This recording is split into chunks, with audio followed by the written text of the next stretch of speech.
Welcome to the world of unusual fears, where today we spotlight emetophobia. Sounds exotic, right?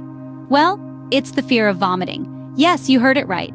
Emetophobia, ladies and gents, is not just a fancy word for a barfophobe. It's a real and quite common phobia. Now, don't gag on your coffee, but it affects a surprising number of people. So, next time you're feeling queasy, remember, you're not alone. Think you've got a strong stomach? Well, let's dive deeper into the belly of the beast. Emetophobia isn't just about avoiding that day-old sushi. It's a fear that can turn your stomach in knots just thinking about it. Emetophobia, the fear of vomiting, can manifest in a variety of ways. Picture this. You're at a family gathering and your Aunt Martha, bless her heart, has served her infamous tuna casserole. You take a bite and suddenly, you're not just worried about the questionable taste, but the very real fear that this culinary disaster could lead to a revolt in your stomach. Or perhaps you're at a carnival, surrounded by the sounds of laughter and the smell of cotton candy. But you can't join in the fun because the thought of those spinning rides sends chills down your spine. Not because they're scary, oh no, but because they might make you toss your cookies, or in this case, your cotton candy. The symptoms of emetophobia can range from mild discomfort to severe anxiety. Some folks might feel a tad queasy at the thought of vomiting, while others might break out in cold sweats, their hearts pounding like a drum at a rock concert.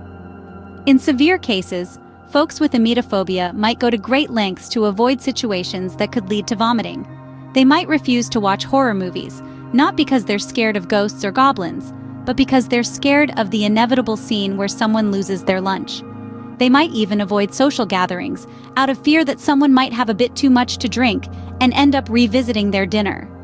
Emetophobia is not just about the fear of vomiting. It's about the fear of losing control, the fear of embarrassment, the fear of discomfort. It's a fear that can take over your life, making even the simplest activities a nerve-wracking ordeal. So next time you decline a roller coaster ride, remember, it might not be the fear of heights, but the fear of losing your lunch. After all, no one wants to be the person who turns a fun day at the amusement park into a scene from The Exorcist.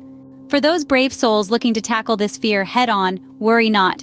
We have some tips to help you conquer this vomit volcano. Okay, let's dive right into it. Picture this. You're standing on a stage, the lights are blinding, and the crowd is waiting for you to sing. Scary, right? Well, guess what? That's not too far off from exposure therapy, one of the most effective ways to deal with emetophobia. It's like facing your fear of public singing by belting out a tune in front of a crowd. Only in this case, the crowd is your own fear, and the tune is, well, you get the picture. Now let's talk about cognitive behavioral therapy, or CBT for short.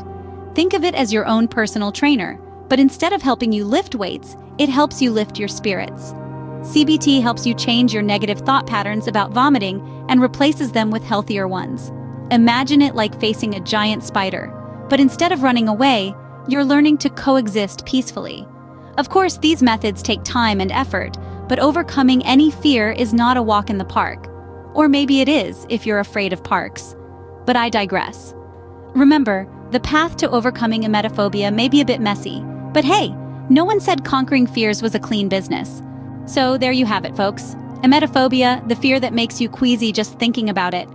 We've learned today that it's not just about the fear of upchucking your lunch. It's a deep-seated anxiety that can really turn your stomach in knots. We've delved into the gut-wrenching truth, how this phobia can make even the most iron-stomached among us feel like we've swallowed a roller coaster. We've also explored the mantra, no guts, no glory, and how facing this fear head-on can lead to some stomach-churning but ultimately triumphant moments. It's a journey, not a sprint. And while the road may be paved with regurgitated obstacles, the destination is a place of understanding and control. Now, we'd love to hear your tales from the trenches. Got any tips or experiences dealing with emetophobia you'd like to share? Until next time, stay strong, stay brave, and remember, a little vomit never hurt anyone. Well, except maybe your dry cleaning bill.